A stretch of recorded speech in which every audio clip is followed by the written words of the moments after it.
Hello les familles éveillées, ça faisait longtemps que je vous avais pas parlé en direct, donc je vous fais une petite vidéo juste pour vous dire que je ne sais pas si vous avez entendu parler du défi des 10 jours sans écran pour les enfants et les adolescents. Donc il y a eu cette année du 13 au 22 mai 2025, il y a eu 120 000 adolescents et enfants qui ont participé à cette expérience collective.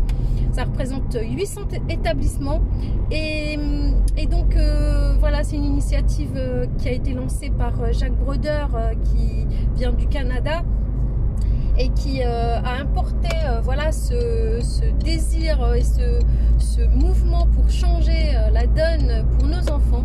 Et je trouve vraiment que c'est vraiment une super initiative. C'est dommage que ça reste au niveau des établissements scolaires, mais c'est déjà quelque chose.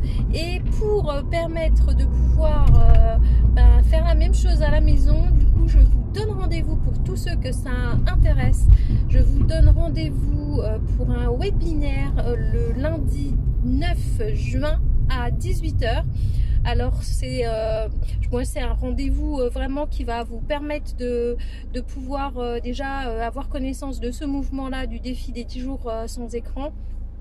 Et si ça vous intéresse de libérer vos enfants des écrans et de leur permettre de vivre la vie qu'ils veulent, la vie qu'ils souhaitent avoir, et de ne plus être aussi addicts et aussi dépendants des écrans, vous savez que le temps de communication qu'on peut avoir avec nos enfants en famille a diminué de 100 fois par rapport à il y a 10 ans.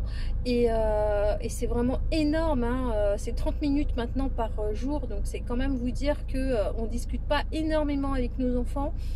Et si vous voulez changer la donne, dites-vous bien que c'est possible. Et donc rendez-vous lundi 9 juin à 18 h.